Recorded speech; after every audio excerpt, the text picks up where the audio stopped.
Ine ndi Dickson Chivwati Gondwe ndimagwira ku Zodiac.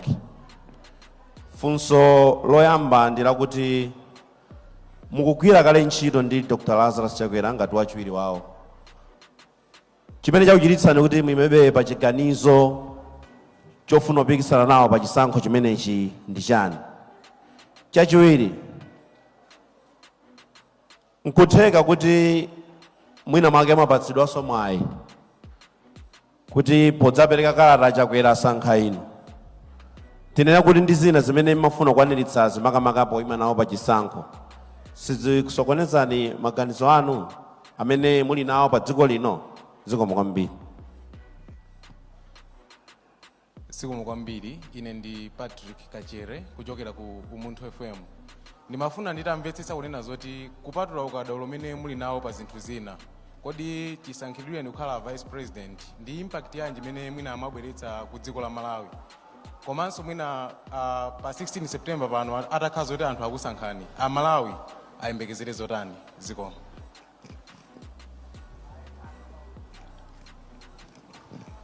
Wanda Msisia Times Group mwina kungoyikirako pang'ono pa zimene anafunsa Chivwati Gondwe. Zina lanu likumamveka ngati mmodzi mwa anthu atatu amene Achakwera akukulingaliranibe kuti akhoza kusankha ngati running mate. Izi ndi zenizenizi kapena yophera awemba iyi kuti mwina mwake Achakwera wakhale pa mpani pano kuti nthawumuluzatu munthu uyu akapereka mapepala ace. Number 1. Number 2, mukumapitirirabe kuvinavina right honorable. Ngoma ikalira mumatchulabe dansi. Tizikutengani serious bwanji? Muzovinavina muja mulutenga kapena ndino a drama basi? Si ngoma singalire inu kungodusapo basi. Zikomo kwambiri. Zikomo kwambiri. Ndathokoza kwambiri ifa cha mafunso amene mwafunsa. Ndiyambe ndi funso loyamba ndilibwereza kuti ndisimikize kuti ndi zimene mukufuna kuti mundifunse. Mwafunsa kuti ndikugwira ntchito ndi Dr. Lazarus Chakwera president. Chanipangisa ndi chani kuti ndiyime pomwe ndikugwira nawo ntchito? Dr. Lazarus Chakwera ndikutengereni mbuyo ndi a president a Malawi Congress Party. Ine ndi president wa udiaza chalibe mulandu.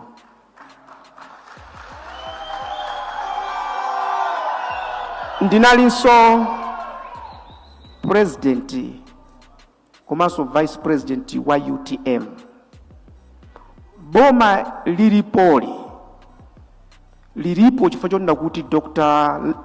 Saulos Chilima ine ndi anzanga tinathandizira, tinagwirizana kuti tigwirire limodzi nkona Dr. Chakwera ali president lero.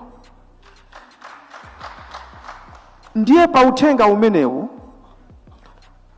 atandisankha ineyo kukhala vice president panalibe kugwirizana kunena kuti iweyo uzakhala running mate wanga.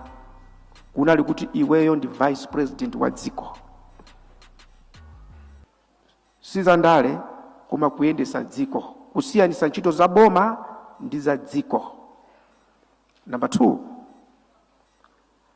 Achakwera ndi Achakwera, usi ndi usi.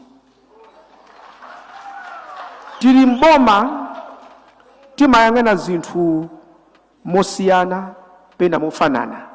Isi si chifukwa ndiye ndikupikisana nawo chifukwa choti ineyo sindili mu chipani cha Malawi Congress Party. I am not challenging him. I'm competing with him. Zikanakhala kunena kuti ndili wa Malawi Congress Party ndiye ndikuti ndifuna ndiyime, I would say I'm challenging him. Koma ndine wa odiaza chalibe mulandu, I'm competing with him. Ndiye na onse. It is not fighting him. We are competing. Ndikulubya kuti ndaliyankha funsolo. Funso lachiwiri atakunika mapepa lawo ndikuoneka kuti zalakwika, ine ndachotsedwapo. Sisokoneza maganizo anga ndi zimene ndikuzifuna yankho. Ndimakhulupirira kuti ntchito imene ndikuyifunayi is about people. Now to save people, sukuti ungapange save pa presidency pokha. Kuli azibusa ambiri akugwira ntchito yabwino yapamwamba kuposa pa president ena pa dziko lapansi. Ntchito yofuna kumthandiza munthu, platform yake si president wokha. Ngati Mulungu atandikaniza kuti ndisakafike ku chisankhoko, sindinganene kuti ntchito yanga yatha. I'll still find something. As long as Malawians are in Malawi, ntchito yanga sinathe.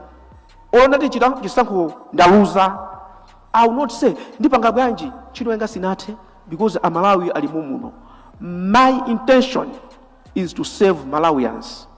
This is the platform that I've decided to use. But if God says no, this is not the platform, He will give me another platform. The ultimate objective is to save Malawians. It's not about me. Number 3, Mafunso za impact. Number 1, ine sindimafuna chisawawa, komanso ndimafuna kuti chimene chachitidwa chitaganizidwa chichitike. A president atandisankha kukhala Minister of State for Public Service Delivery, ndi udindo waukulu umene undipasa mphamvu kupita ku nduna wina uliwonse kukaona zikuchitika chani. You may take that as a theoretical perspective. Now let me come to practical.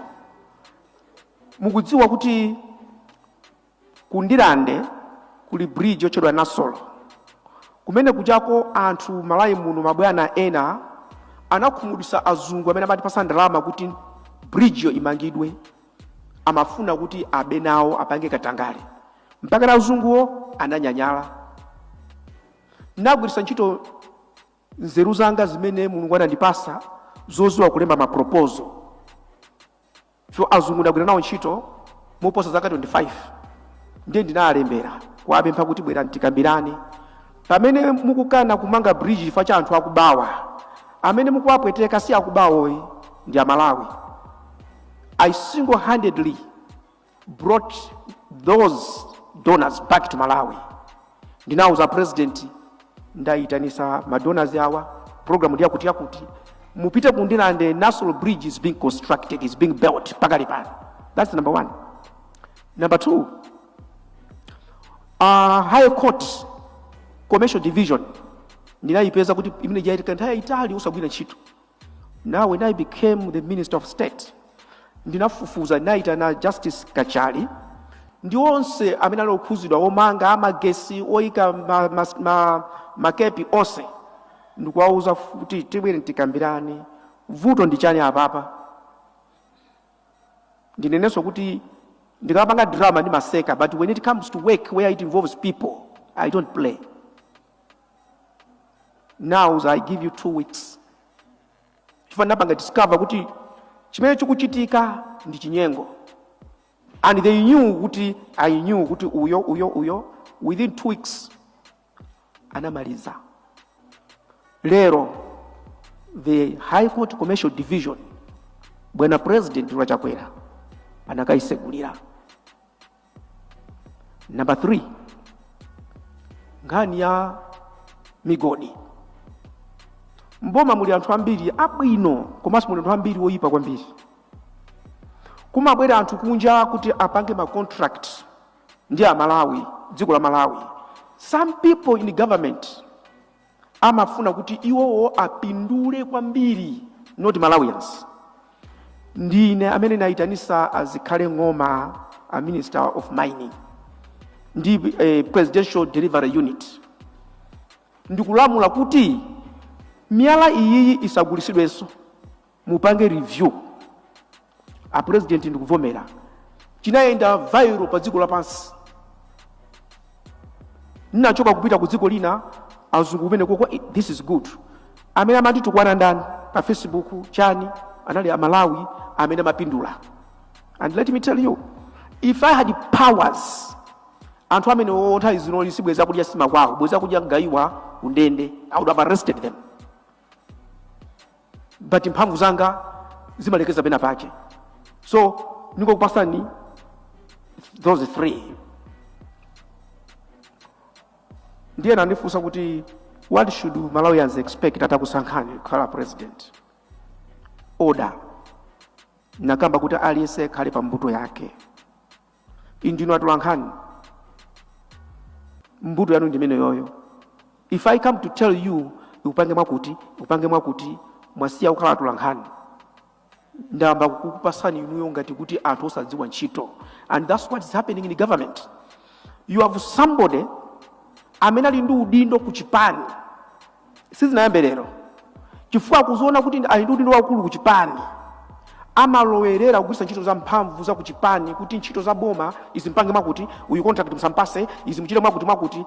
That is why I went to Anti-Corruption Bureau and told the Anti-Corruption Bureau director, uzafa weka, uzalwa mmanda weka, uzapangidwa judgment ni mulungu weka. Arrest aliyense kaninduna kasinduna amene sakuchita bwino. Now, if I become president, sizoti so arresti mwakuti, I would tell the Anti-Corruption Bureau director, zikumveka izi zisukuamanga bwanji ndi mmangaso iyeyo. Because chimo sikuchita kokai, chimo izinso kusachita chimene naye kuchita. So I just want to say, when I'm doing drama, I enjoy it. But when it comes to ntchito, it's about moyo wa munthu. Nkurani makulupirira kuti pakomo pako ndi moyo wako. Ndipereka chisanzo pano pali Brian Bandawa ndi amsisha amalankhula maprogramu awo. Ata kundinyonyosola kumanu I should appreciate kuti afuna ndidziwe chani. If I go to fight them, ali pambuto yawo. If you have to talk, we have to talk. What is bad is to abuse your powers and feel protected. That's why mwodi azachalibe mulandu. Ndilibe central committee yoti boma ndikatenga ziti uyakhale nduna, it be professionals. Ina mwana kuti zikumveka kuti mwina achakwera ngati tenge kukhala running mate. Anthu ambiri Malawi Congress Party, I must say, akanakonda kuti achakwera nditenge ndikhale running mate.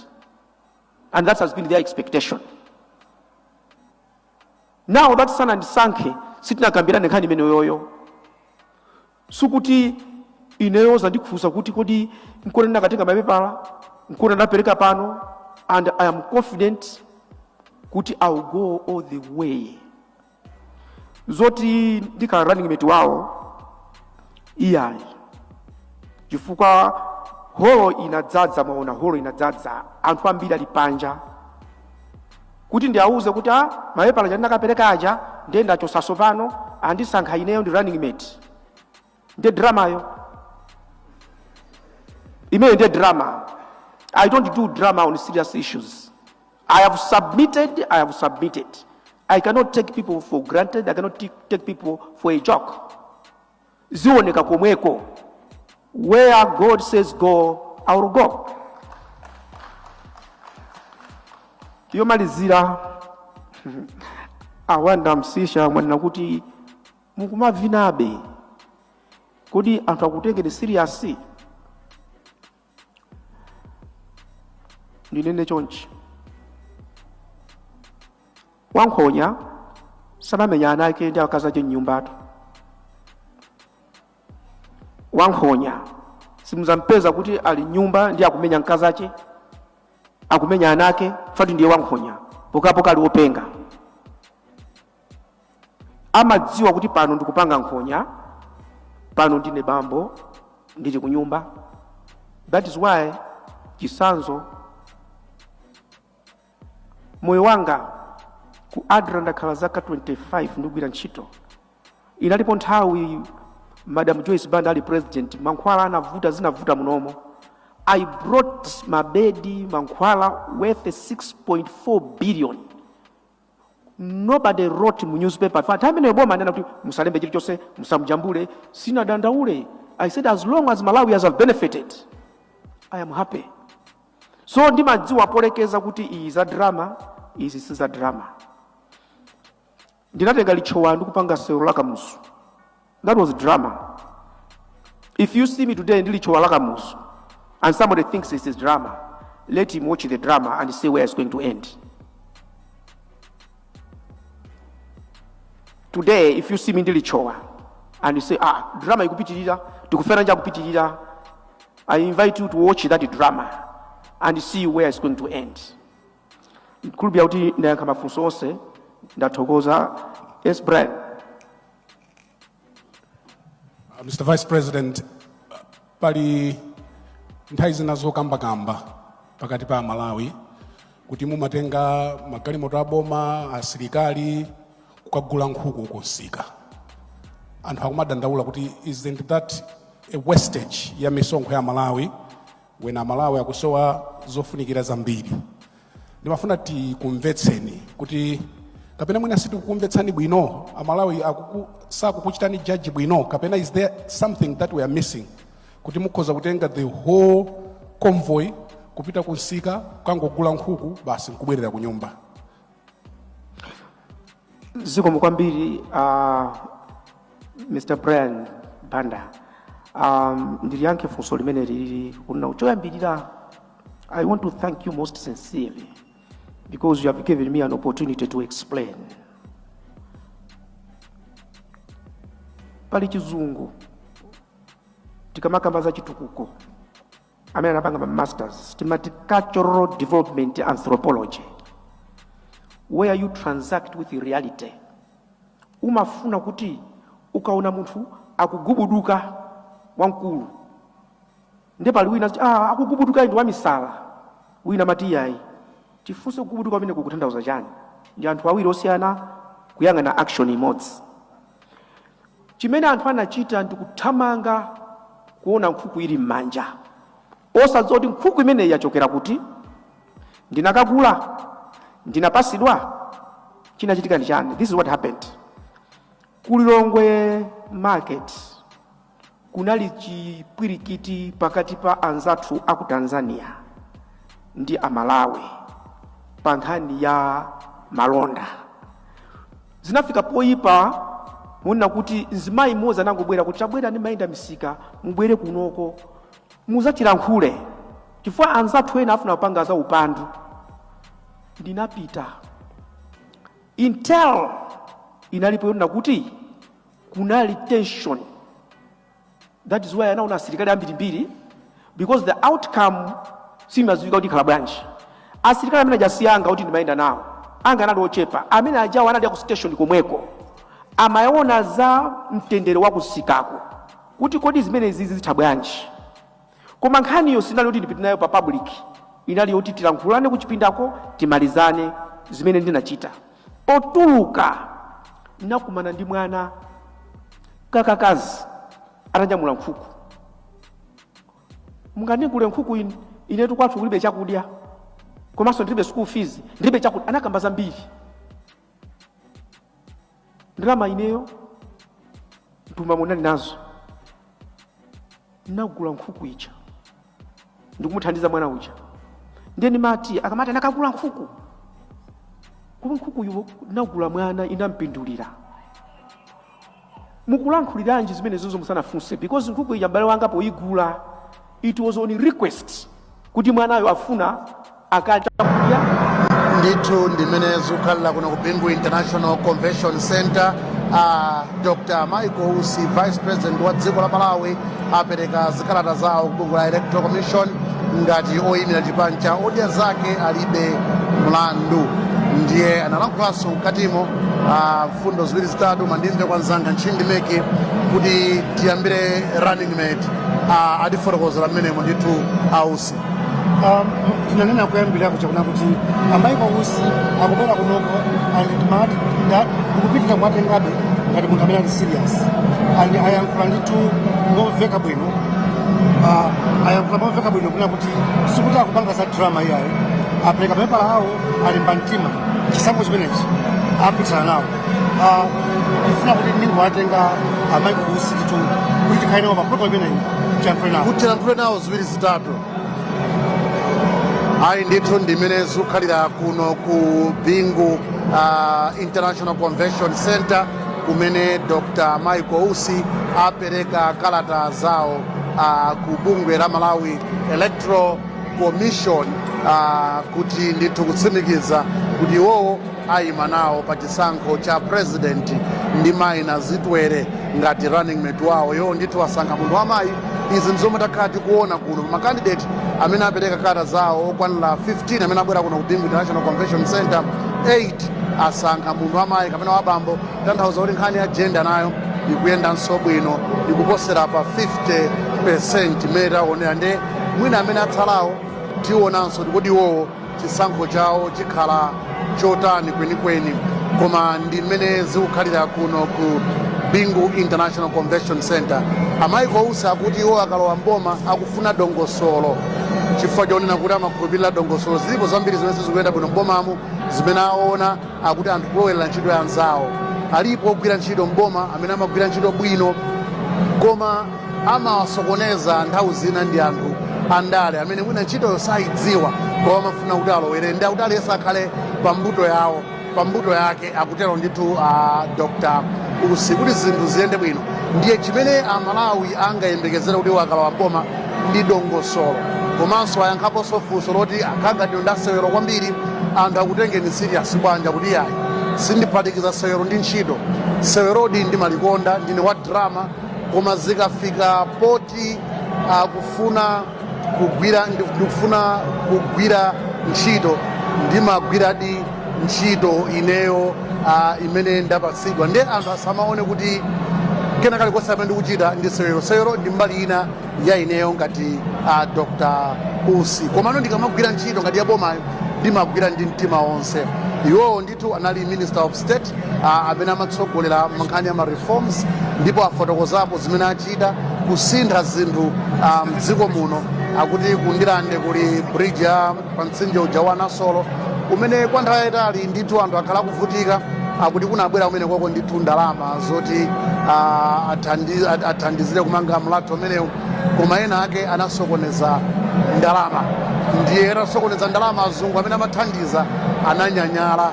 Ndiye akuti iwo anagwiritsa ntchito nzeru zawo komanso upangiro omwe inawo ma connections kuti mpaka apeze ndalama zomangira bridge imeneyi. Ndiye ndimene ndithu zikukhalira kuno ku Bingu International Convention Center.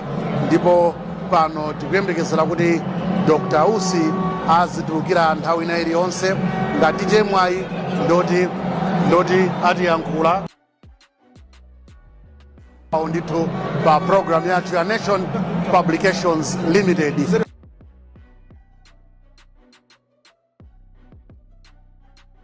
Kwambiri Vice President Dr. Michael Usi, choyamba chimene ndatenga kwa inu nchoti mukalowa mboma mukufuna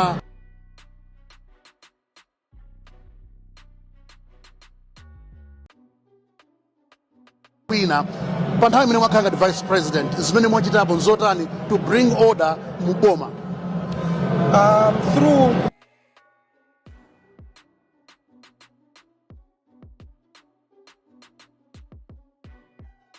kwenda bwanji chokufuna ndi chani, discourse bwanji mophunzitsana komanso mwamphamvu ndimosada malamulo. Ndiye tikudziwa kuti zipani zachuluka zimene zikuyima nawo pa chisankho ma candidate 22 ena kuti chinali chosavuta anthu kulumikizana kugwira limodzi ntchito. Ndi Dr. Lazarus Chakwera ndi wachiwiri wawo, simunalumikizane bwanji Malawi Congress Party mwachitsanzo? Iya nanga si ile ndi vice president wawo sindingatha kwawo kuti bana nditenge ndikhale vice president wanu o running mate sinali ndiwo, komanso tilemekeze ufulu wa iwowo kuti atha kusankha amene akufuna. Ileso ndasankha amene ndikumfuna. Ndiyeno zoti bwanji anthu sanalumikizane mukunazona kufika limodzi kugwirira ntchito kunali kofunika kwambiri chifukwa tikuyang'ana Malawi koma vuto limene lilipo zikuoneka ngati kuti tikumayang'ana kuti ineyo ndipindula chani, ine ndipindula chani, ndiye vuto lalikulu limene lilipo. ndiye mwanenanso kuti mwapereka uthenga wamphamvu kuti aliyense amene akuyima nawo pachisankho adziwe kuti opambana akhoza kukhala mmodzi, azikonzekeretse kuwina kapena kuluza, komanso kuti adzatani akati waluza. Ineyo tingoti simunachite bwino muzatani.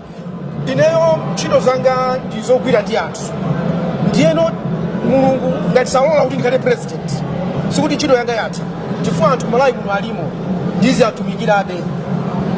Another thing, your choice of running mate, you've picked a female. Zukanga ndikhani agenda yenda bwino munayang'ana zinthu ziti potenga running mate wanu. Well, Madam Gracie Nazitwere has been working in the civil service for over 25 years, is it 30 years, as an chief accountant. She knows how government is run, she knows how monetary issues are managed in government. So I was looking at that aspect to complement what I know. Finally, Dr. Usi, you look like a very frustrated man in terms of the way government operates, the civil service. Mukuti muli anthu abwino komanso oyipa, mwakamba nkhani zambirimbiri. Tinene kuti ulendo umene mwakhala muli m'bomamo inunso zakukanikani ndachakwera to fix the civil service, which you said muli anthu abwino ambiri komanso oyipa otulukanso. Well, I wouldn't say kuti zatikanika, because when you are trying or when you are addressing a problem of that nature, it is not something that you can do within a short period of time. It does take time. Even if I'm operation kuchipatala, kumata kunena kuti apapa ndidula, kapena apa ndikonza apa ndisiya, ndikankonza apapa, pangaunonge apapa. So we are dealing with people. They are not machines. You need to know how to do it so that you don't injure other aspects of the problem. Mumati ena mukanatha kuwamanga mukanakhala kuti mundi mphamvu. Iniyo ndi vice president, mphamvu zanu zikuchepera pati. Yeah, mphamvu zanga ndi delegated. Kutanthauza Ndimachita kuuzidwa kuti izi did you try to talk to the president? Na awawa kunoti amangidwe. What I talk with the president is not for public consumption. Iya itathokoza kwambiri Dr. Usi ndi tufula nzabwino zonse zikoma kwambiri ameneyo ndi Dr.